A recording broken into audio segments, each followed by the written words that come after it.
ಬಾಗಲಕೋಟೆ ಜಿಲ್ಲೆ ಜಮಖಂಡಿಯಲ್ಲಿ ಮಾಜಿ ದೇವದಾಸಿ ಮಹಿಳೆಯರಿಗೆ ಒಂದು ದಿನದ ಕಾನೂನು ಅರಿವು ನೆರವು ಕಾರ್ಯಾಗಾರ ಹಮ್ಮಿಕೊಳ್ಳಲಾಯಿತು. ಕರ್ನಾಟಕ ರಾಜ್ಯ ಮಹಿಳಾ ಅಭಿವೃದ್ಧಿ ನಿಗಮ ಬೆಂಗಳೂರು, ಮಹಿಳಾ ಮತ್ತು ಮಕ್ಕಳ ಅಭಿವೃದ್ಧಿ ಇಲಾಖೆ ಬಾಗಲಕೋಟೆ, ಜಿಲ್ಲಾ ಕಾನೂನು ಸೇವೆಗಳ ಪ್ರಾಧಿಕಾರ ಬಾಗಲಕೋಟೆ, ತಾಲೂಕು ಕಾನೂನು ಸೇವಾ ಸಮಿತಿ ಹಾಗೂ ನ್ಯಾಯವಾದಿಗಳ ಸಂಘ ಜಮಖಂಡಿ, ದೇವದಾಸಿ ಪುನರ್ವಸತಿ ಯೋಜನೆ ಬಾಗಲಕೋಟೆ ಇವರ ಸಂಯುಕ್ತ ಆಶ್ರಯದಲ್ಲಿ ನಗರದ ತಾಲೂಕು ಪಂಚಾಯಿತಿ ಮಾಜಿ ದೇವದಾಸಿ ಮಹಿಳೆಯರಿಗೆ ಒಂದು ದಿನದ ಕಾನೂನು ಅರಿವು ನೆರವು ಕಾರ್ಯಾಗಾರ ಹಮ್ಮಿಕೊಳ್ಳಲಾಯಿತು. ಇನ್ನು ಈ ಕಾರ್ಯಕ್ರಮದಲ್ಲಿ ನ್ಯಾಯವಾದಿಗಳ ಸಂಘದ ಕಾರ್ಯದರ್ಶಿ ಶಿವಾನಂದ ಪಾರಶೆಟ್ಟಿ, ಶಿಶು ಅಭಿವೃದ್ಧಿ ಯೋಜನಾಧಿಕಾರಿ ಕಾರ್ಯಾಲಯದ ಬಿಜಿ ಹಿರೇಮಠ್, ಕರ್ನಾಟಕ ರಾಜ್ಯ ಮಹಿಳಾ ಅಭಿವೃದ್ಧಿ ನಿಗಮದ ನಿರೀಕ್ಷಕ ಮಧು ಲೋಕಾಪುರ್, ದೇವದಾಸಿ ಪುನರ್ವಸತಿ ಯೋಜನಾಧಿಕಾರಿ ಎಂಬಿ ಮದರಖಂಡಿ, ನ್ಯಾಯವಾದಿ ಲಕ್ಷ್ಮೀ ಸವದಿ, ಜಿಲ್ಲಾ ಸಂಪನ್ಮೂಲ ವ್ಯಕ್ತಿ ಪ್ರವೀಣ್ ಪೂಜಾರಿ, ತರಬೇತಿದಾರ ಶಿವಕುಮಾರ್ ಸೇರಿದಂತೆ ವೇದಿಕೆ ಮೇಲಿನ ಗಣ್ಯರು ಸಸಿಗೆ ನೀರು ಉಣಿಸುವ ಮೂಲಕ ಕಾರ್ಯಕ್ರಮಕ್ಕೆ ಚಾಲನೆ ನೀಡಿದರು. ತದನಂತರ ನ್ಯಾಯವಾದಿ ಶಿವಾನಂದ ಪಾರಶೆಟ್ಟಿ, ನ್ಯಾಯವಾದಿ ಲಕ್ಷ್ಮೀ ಸವದಿ, ಮಧು ಲೋಕಾಪುರ್, ಬಿಜಿ ಹಿರೇಮಠ್ ಸೇರಿದಂತೆ ವೇದಿಕೆ ಮೇಲಿನ ಗಣ್ಯರು ಕಾರ್ಯಕ್ರಮವನ್ನು ಉದ್ದೇಶಿಸಿ ಮಾತನಾಡಿದರು. ಸ್ವಾಗತ ನಿರೂಪಣೆ, ವಂದನಾರ್ಪಣೆಯನ್ನು ಎಂಬಿ ಮದರಖಂಡಿ ಮಾಡಿದರು. ಇನ್ನು ಇದೇ ಸಂದರ್ಭದಲ್ಲಿ ಮಾಜಿ ದೇವದಾಸಿಯರು ಹಾಗೂ ನಗರದ ಪ್ರಮುಖರು ಉಪಸ್ಥಿತರಿದ್ದರು. ಮಹಿಳಾ ಮತ್ತು ಮಕ್ಕಳ ಅಭಿವೃದ್ಧಿ ಇಲಾಖೆ ಜಮಖಂಡಿ ಮತ್ತು ದೇವದಾಸಿ ಪುನರ್ವಸತಿ ಯೋಜನೆ ಬಾಗಲಕೋಟೆ ಇವರ ಸಂಯುಕ್ತ ಆಶ್ರಯದಲ್ಲಿ ಕಾನೂನು ಅರಿವು ನೆರವು ಕಾರ್ಯಕ್ರಮವನ್ನು ಹಮ್ಮಿಕೊಂಡಿದೆ. ಅದೇ ತೆರನಾಗಿ ನಾನು ಹೇಳಿಕೆ ಇಷ್ಟಪಡ್ತಿದ್ದಂದ್ರೆ, ಇಂದು ಭಾರತದಲ್ಲಿ ಮಹಿಳೆಯರನ್ನ ರಕ್ಷಿಸಲು ಮತ್ತು ಅವರನ್ನ ಅನ್ಯಾಯದಿಂದ ರಕ್ಷಿಸಲು ಹಲವಾರು ಕಾನೂನುಗಳನ್ನ ಏನ್ ಮಾಡಿದ್ದಾರೆ ಅಂದ್ರೆ ಜಾರಿ ಮಾಡಿದ್ದಾರೆ. ಇಂದು ನಮ್ಮ ದೇಶದಲ್ಲಿ ಹಲವಾರು ಕಾನೂನುಗಳು ಜಾರಿಗೆ ತಂದಿವೆ. ಕೇವಲ ಅಪರಾಧ ಆಗುವಾಗಷ್ಟೇ ಅಲ್ಲ, ಅಪರಾಧ ಆದ ನಂತರನು ಮಹಿಳೆಯರನ್ನ ಹೇಗೆ ರಕ್ಷಿಸಬೇಕು, ಹೇಗೆ ರಕ್ಷಣೆ ಮಾಡಬೇಕು ಎಂಬುದನ್ನ ನಮ್ಮ ಕಾನೂನು ಹೇಳ್ತದೆ. ಅವರಿಗೆ ನಮ್ಮ ಕಾನೂನಿನಲ್ಲಿ ರಕ್ಷಣೆಯನ್ನು ಕೂಡ ಒದಗಿಸಲಾಗ್ತದೆ. ಈಗ ನಾವು ಸುಮಾರು ಸಲ ಕೇಳ್ತೀವಿ, ಕೆಲವೊಂದ್ ಕಡೆ ಕೇಳ್ತೀವಿ, ಎಷ್ಟೋ ಕಿರುಕುಳ ಆಗ್ತಿರ್ತಾವೆ, ಎಷ್ಟೋ ಅಸಭ್ಯ ವರ್ತನೆಯನ್ನ ಮಾಡ್ತಿರ್ತಾವೆ. ಇವುಗಳನ್ನೆಲ್ಲ ನಾವು ದೂರ ಹೋಗಿಸ್ಬೇಕಂದ್ರೆ ನಮ್ಗೆ ಏನಿರ್ಬೇಕು ಅಂತಂದ್ರೆ, ನಮ್ಮ ಹಕ್ಕುಗಳ ಬಗ್ಗೆ ನಮಗೆ ಅರಿವು ಮೂಡಬೇಕು. ಅಂದ್ರೆ ನಮಗೆ ಕಾನೂನುಗಳ ಬಗ್ಗೆ ತಿಳ್ಕೊಳ್ಬೇಕು. ಪ್ರತಿಯೊಬ್ಬ ಮಹಿಳೆಯು ತನ್ನ ಕಾನೂನಿನ ಬಗ್ಗೆ ತಿಳಿದುಕೊಂಡ್ರೆ ತಮ್ಮನ್ನ ತಾವು ರಕ್ಷಿಸಿಕೊಳ್ಳದಲ್ಲದೆ ಸಮಾಜವನ್ನ ಹೇಗೆ ಸುರಕ್ಷಿತವಾಗಿರಬೇಕು, ಸಮಾಜವನ್ನ ಹೇಗೆ ರಕ್ಷಿಸಬೇಕು ಅನ್ನೋದನ್ನ ನಾವೆಲ್ಲರೂ ತಿಳ್ಕೊಳ್ಬೇಕು. ಆದ್ದರಿಂದ ಪ್ರತಿಯೊಬ್ಬ ಮಹಿಳೆಯರು ಏನ್ ಮಾಡ್ಬೇಕು ಅಂದ್ರೆ ತಮ್ಮ ಕಾನೂನನ್ನ ತಿಳ್ಕೋಬೇಕು, ತಮ್ಮ ಹಕ್ಕನ್ನ ತಿಳ್ಕೋಬೇಕು. ನಮ್ಮ ಲಾ ಅಲ್ಲಿ ಒಂದು ಇದೀವಿ, ಏನ್ಪಾ ಅಂತಂದ್ರೆ ಒಂದು ಸೆಂಟೆನ್ಸ್ ಇದೆ, ignorance of law is not excusable. ಅಂದ್ರ ಯಾರಿಗೂ ನನಗೆ ಕಾನೂನು ಗೊತ್ತಿಲ್ಲ, ನಾನು ಕಾನೂನು ಗೊತ್ತಿಲ್ಲ, ನಾನು ತಪ್ಪು ಮಾಡೀನಿ ಅಂತ ಯಾರು ಹೇಳಕ್ ಕೊಡೋದಿಲ್ಲ.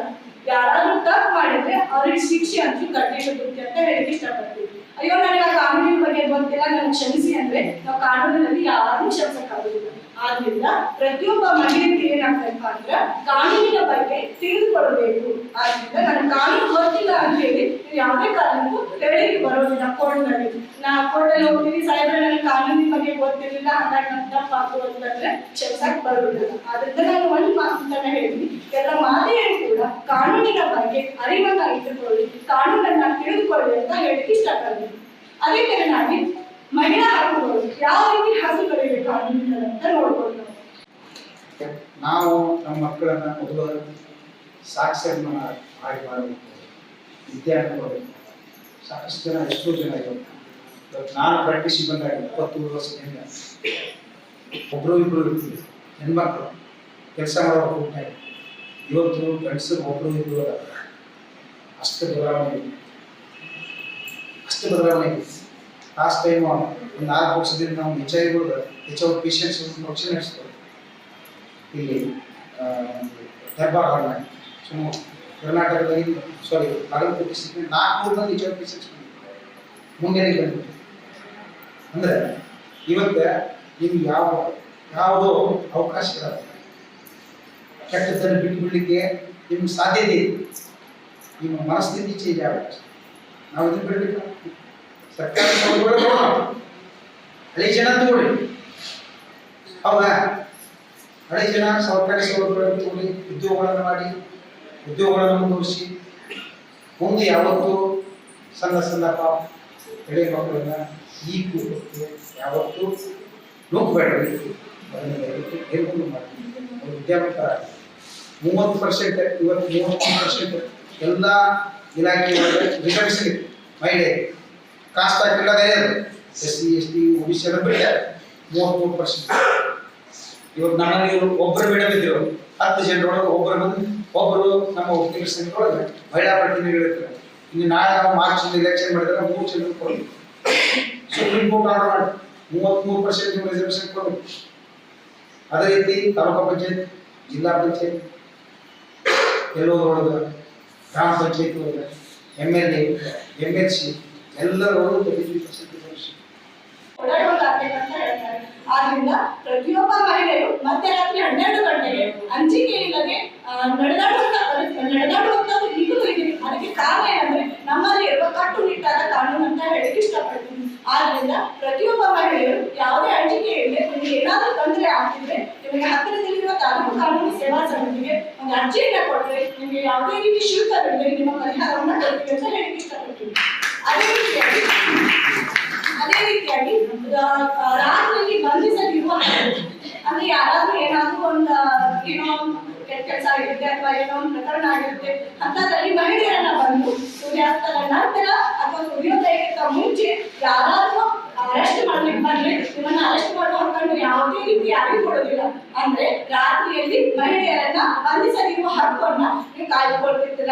ಆದ್ರಿಂದ ಮತ್ತು ನಿಮ್ಮನ್ನು ಅರೆಸ್ಟ್ ಮಾಡ್ಬೇಕಾದ್ರೆ ಮಹಿಳೆಯರನ್ನ ಅರೆಸ್ಟ್ ಮಾಡ್ಬೇಕಾದ್ರೆ ಕಂಪಲ್ಸರಿ ಮಹಿಳಾ ಪೊಲೀಸ್ ಸಿಬ್ಬಂದಿನೇ ಇರಬೇಕು. ಮಹಿಳಾ ಪೊಲೀಸ್ ಸಿಬ್ಬಂದಿ ಇರದೇ ಇದ್ರೆ ನಿಮ್ಮನ್ನ ಅರೆಸ್ಟ್ ಮಾಡ್ಲಿಕ್ಕೆ ಬರೋದಿಲ್ಲ. ಅಂದ್ರೆ ಇದನ್ನ ತಿಳ್ಕೋಬೇಕು. ಸೂರ್ಯೋದಯದ ಮುಂಚೆ ಸೂರ್ಯಾಸ್ತದ ನಂತರ ಯಾವುದೇ ಮಹಿಳೆಯನ್ನು ಅರೆಸ್ಟ್ ಮಾಡ್ಲಿಕ್ಕೆ ಬಂಧನ ಮಾಡ್ಲಿಕ್ಕೆ ಬರುವುದಿಲ್ಲ ಅಂತ ಹೇಳಿ ಇಷ್ಟಪಡ್ತೀವಿ. ಮತ್ತು ಅದೇ ರೀತಿಯಾಗಿ ಕೌಟುಂಬಿಕ ದೌರ್ಜನ್ಯದಿಂದ ತಪ್ಪಿಸಿಕೊಳ್ಳುವ ಹಕ್ಕನ್ನು ಅಂದ್ರೆ ಯಾರಿಗಾದ್ರೂ ಕುಟುಂಬದಲ್ಲಿ ಮದುವೆ ಮಾಡಿ ಕಳಿಸಿರ್ತಾರೆ, ಯಾವುದೇ ರೀತಿಯ ಕಿರುಕುಳವನ್ನ ಕೊಡ್ತಿದ್ದಾರೆ. ಆ ತರ ಕಿರುಕುಳ ಏನಾದ್ರು ಕೊಡ್ತಿದ್ರೆ ನಮ್ಮ ತಾಲೂಕು ಕಾನೂನು ಸೇವಾ ಸಮಿತಿಗೆ ಬಂದು ನೀವು ಕಂಪ್ಲೇಂಟ್ ಕೊಟ್ರೆ ನಿಮ್ಮ ಯಾವುದೇ ರೀತಿ ತೊಂದರೆಗಳಿದ್ರೆ ಕೂಡ ನಾವು ಏನ್ ಮಾಡ್ತೀವಿ, ಸುಲಭವಾಗಿ ಒಂದು ಪರಿಹಾರವನ್ನು ಒದಗಿಸ್ತೀವಿ. ನಾವು ಯಾವುದೇ ರೀತಿ ಶುಲ್ಕವನ್ನು ಇರಿಸಿಕೊಳ್ಳುವುದಿಲ್ಲ.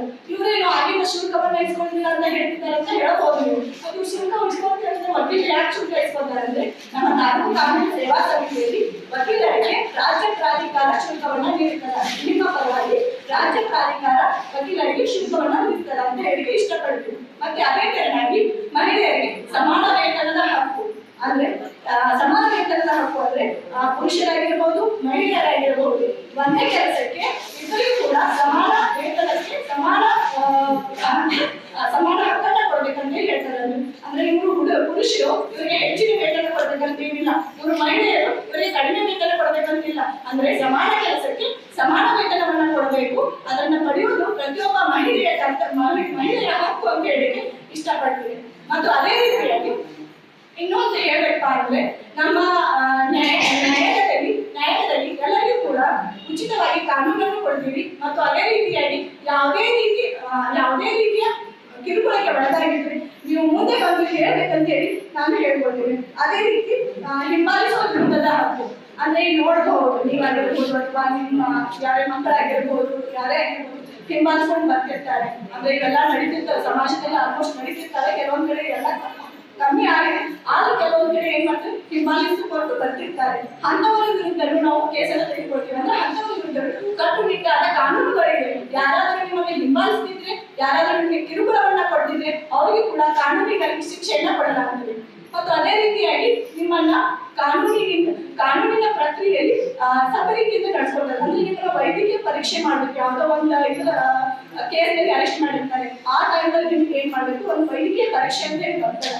ಆ ಟೈಮಲ್ಲಿ ನಿಮ್ಗೆ ಏನಾದ್ರು ವೈದ್ಯಕೀಯ ಪರೀಕ್ಷೆಯನ್ನ ಮಾಡ್ಬೇಕಂತ ಬಂತಂದ್ರೆ ನಿಮ್ಮನ್ನ ಗೌರವವಾಗಿ ಮಾಡ್ಲಾಗ್ತದ. ಮತ್ತು ಒಬ್ಬ ಮಹಿಳಾ ವೈದ್ಯಾಧಿಕಾರಿಗಳ ಮುಂದೆ ನಿಮ್ಮ ವೈದ್ಯಕೀಯ ಪರೀಕ್ಷೆಯನ್ನ ನಡೆಸಲಾಗ್ತದೆ ಅಂತ ಹೇಳಿ ಇಷ್ಟಪಡ್ತೀವಿ. ಅದೇ ರೀತಿಯಾಗಿ ಇದು ನಾವು ನೋಡಬಹುದು ಹಿಂದೂ ಉತ್ತರಾಧಿಕಾರಿ ಅಡಿಯಲ್ಲಿ ಪ್ರತಿಯೊಬ್ಬ ಮಹಿಳೆಗೂ ಪುರುಷನಕ್ಕೆ ಸಮಾನ ಹಕ್ಕನ್ನು ಪಡೆಯುವ ಉದಯ್ ಹೊಸ್ಮನಿ, KMM ಕನ್ನಡ ನ್ಯೂಸ್, ಜಮಖಂಡಿ.